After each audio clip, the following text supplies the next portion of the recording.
It's an honor to be with you today. And it's wonderful to be here in the great city of New York. Once again, this week, New Yorkers showed us how to be resilient and resolute in the face of violent extremism.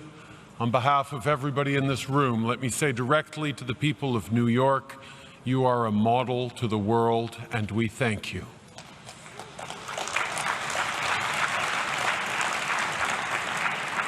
Exactly 1 year ago, Canada was in the middle of a long and closely fought election campaign. 78 days on the road, and I can assure you, in Canada, there are 78 days worth of roads. It is the responsibility of a leader to spend time with the people they were elected to serve. If you want the real stories, you have to go where people live. Coffee shops and church basements, mosques and synagogues, farmers markets, public parks. It was in places like that that I got the best sense of what Canadians were thinking and how they were doing. And through the politeness, because we Canadians are always polite even when we're complaining, I learned a few things. I talked with people my age who were trying to be hopeful about their future but found it tough to make ends meet even when they were working full-time. I heard from young Canadians who were frustrated, who told me that they couldn't get a job because they don't have work experience, and they can't get work experience because they don't have a job. I heard from women and girls who still face inequality in the workplace and violence just because they are women, even in a progressive country like Canada. Leaders are faced with citizens' anxiety. We have a choice to make. Do we exploit that anxiety, or do we allay it? Exploiting it is easy. But in order to allay it, we need to be prepared to answer some very direct questions. What will create the good, well-paying jobs that people want and need and deserve? What will strengthen and grow the middle class and help those working hard to join it? What will build an economy that works for everyone? What will help to make the world a safer, more peaceful place? To allay people's anxiety, we need to create economic growth that is broadly shared, because a fair and successful world is a peaceful one. We need to focus on what brings us together, not on what divides us.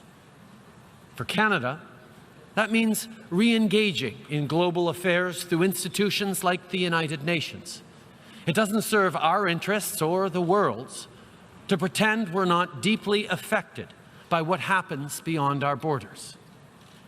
We've done all this and will do much more because we believe we should confront anxiety with a clear plan to deal with its root causes. And we believe we should bring people together around shared purposes like the UN Sustainable Development Goals.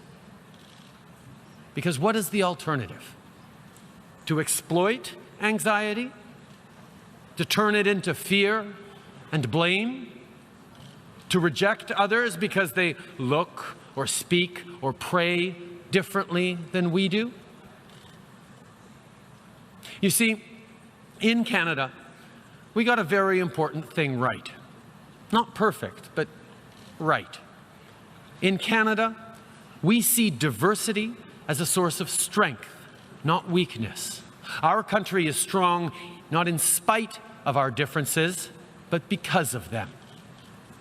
And make no mistake, we've had many failures, from the internment of Ukrainian, Japanese, and Italian Canadians during the World Wars, to our turning away of boats of Jewish and Punjabi refugees, to the shamefully continuing marginalization of Indigenous peoples.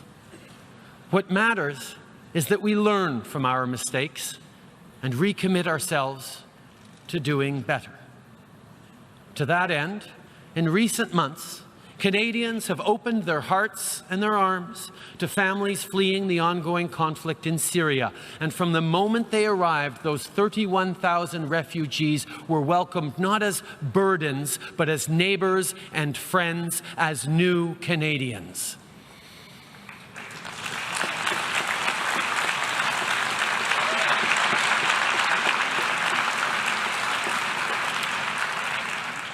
These people are bringing themselves. Refugees are people with the same hopes and dreams as our own citizens.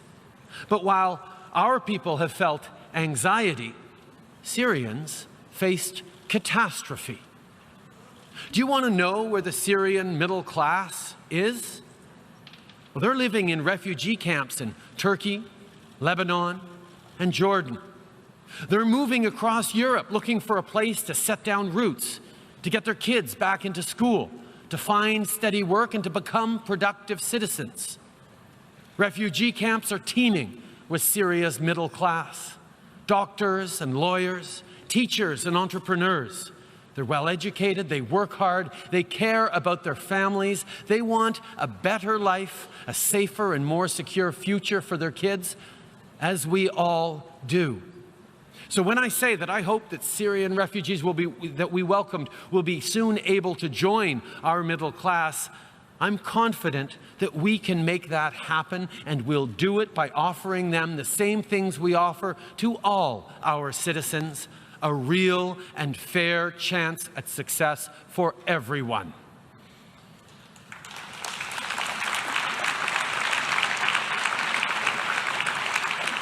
At the end, my friends, there is a choice to be made. Strong, diverse, resilient countries like Canada didn't happen by accident, and they won't continue without effort. Every single day, we need to choose hope over fear, diversity over division. Fear has never created a single job or fed a single family.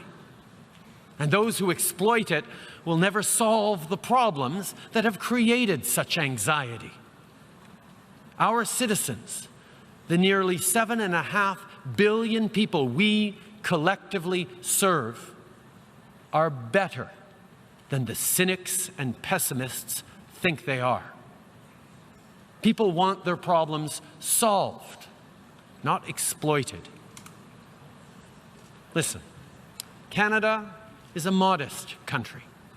We know we can't solve these problems alone. We know we need to do this all together. We know it will be hard work. But we're Canadian, and we're here to help.